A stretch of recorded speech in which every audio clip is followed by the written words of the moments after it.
ये और इम्पोर्टेंट चीज़ है, मतलब और पहले निकलते हैं घर से पैदल। आप दूर वाले पहले आते, पहले पास वाले लेट आते हैं। इस आइए शाखा सुबह में वैसा सवेरे इतना पानी भरे हुए भी शाखा लगा शाखा लगी है, एकदम लगी है। और वो जान के लगाए हैं कि लगाने वाला पानी लगाने वाला इसलिए लगाया था कि सुबह लगेगी नहीं शाखा। अच्छा, हम लोग उसी में ध्वज लगा देते थे पानी में। ऐसा भी तो हुआ, बारिश हो रही है तब भी हमने लगाए हैं हाँ लगा है। बारिश में तो चलो ठीक है, वो तो मौसम का ये है, जी। लेकिन तो टाइमिंग क्या है? 6:30 अड़ोसी पड़ोसी कितने तंग किए हैं। तो आप ये बताइए ऊर्जा कहाँ से आती है? ऊर्जा कहाँ से आती है? ऊर्जा आती है अपने स्वयंसेवकों को देख देख के, पुराने स्वयंसेवकों को।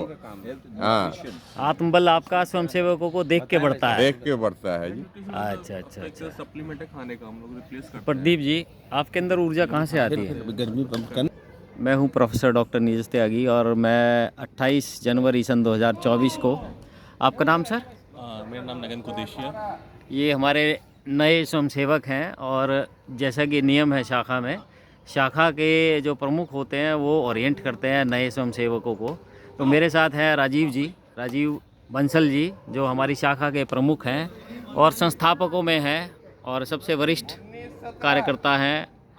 तो राजीव जी, जैसे हमारे पास कोई नए स्वयंसेवक आते हैं तो हमारे पास इंडिविजुअली हर किसी को काउंसिल करने का हो सकता है वक्त, हम हमसे के पास बड़ा बिजी शेड्यूल है, तो यूट्यूब के माध्यम से वो जा सकते हैं, उस वीडियो को क्लिक कर सकते हैं और किसी भी टाइम पे अपने कंफर्ट लेवल पे वो उसको देख के ओरिएंट कर सकते हैं अपने आप को शाखा क्या है। तो थोड़ा सा प्रकाश डालिए शाखा के बारे में, नए स्वयंसेवक को क्या कहना चाहेंगे आप?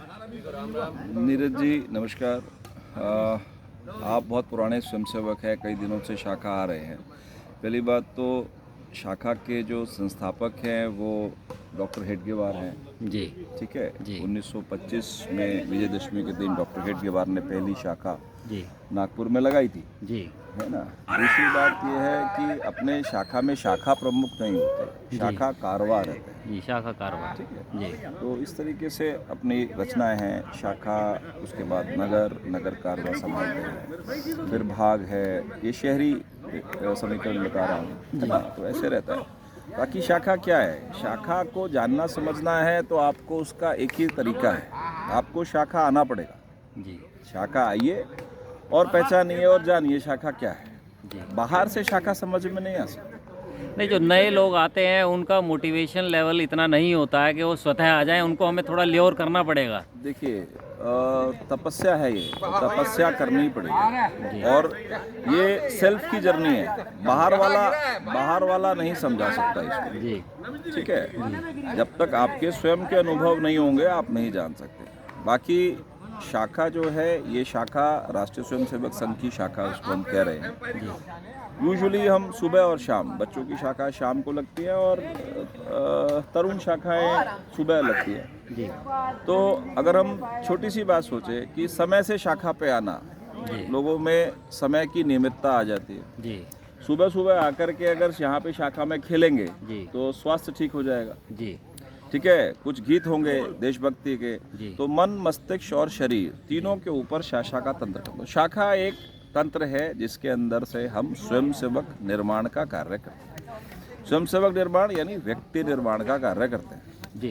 तो जैसा कि मैं समझ पा रहा हूँ, कुल मिला के मानव का निर्माण जो अपने राष्ट्र, समाज, संस्कृति, धर्म के लिए मानव कुछ का करे। निर्माण तो प्रकृति ने कर दिया है, जी, उसके व्यक्तित्व का निर्माण, उसके मानव व्यक्ति व्यक्तित्व का- निर्माण। जी, व्यक्ति निर्माण जो है, यानी व्यक्तित्व का निर्माण। मानव जी। तो बना हुआ है, जी। पर मानव में दानव और देवता के क्या लक्षण है? सिर्फ उनके गुण, उनके संस्कार, यही फर्क होता है ना। जी तो यहाँ पे शाखा एक हमारा तंत्र है जिससे हम व्यक्ति निर्माण का कार्य करते हैं। ये मोटी मोटी सी परिभाषा है। जी बाकी इसको जानना समझना है तो आपको शाखा आना ही पड़ेगा। रोज समय से, नियम से अपनी शाखा में आइए, जी जो शाखा में हो रहा है उसे कीजिए।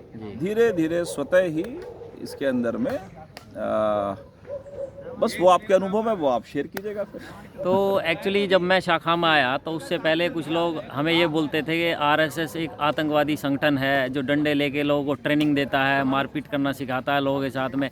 एक ऐसी छवि लोग बनाने की कोशिश करते हैं, खासकर हमारे मित्र जो हैं दूसरी पार्टियों के, जो विपक्ष में रहते हैं हमेशा, उनका ये कहना है कि पॉलिटिशियंस का क्या एजेंडा है उसके बारे में मैं कोई टिप्पणी नहीं कर सकता। जी और आप शाखा आ रहे हैं, जी। आपको कैसी आतंकवादी घटना दिखाई दी आज तक, आप मुझे बताइए। नहीं, मुझे ऐसा कुछ नहीं दिखाई दिया, इसीलिए मुझे लगा ये जो छवि बनाई जा रही है कुछ नेताओं द्वारा। Politicians अपने अपने स्वार्थ सिद्धि के लिए, अपने मतलब के लिए किसी के बारे में क्या बोल सके, इस बारे में मुझे कोई टिप्पणी नहीं करनी है। बहुत बहुत धन्यवाद राजीव जी। हो सकता है आपके माध्यम से बहुत लोगों को जो भ्रांतियाँ हैं संघ के बारे में, ये संघ ये है, वो है, फलाना है, ढिकाना है, ये सब खत्म होंगी और संघ का एक नया रूप लोगों को पता चलेगा। और संघ दर्शन के नाम से ये वीडियो मैं जारी करूँगा। आगे हम ऐसी वीडियोज़ बनाते रहेंगे जिससे संघ को लोग सही परिप्रेक्ष्य में देख पाएँ। ऐसा ना समझें ये कोई आतंकवादी संगठन है या ये मुसलमानों के खिलाफ कोई संगठन है। मेरा तो मानना ये है, मेरे को समझ आया कि हम इतने विशाल विचार के हैं कि हम मुसलमान को भी अपना एक दिन बना लेंगे। धन्यवाद।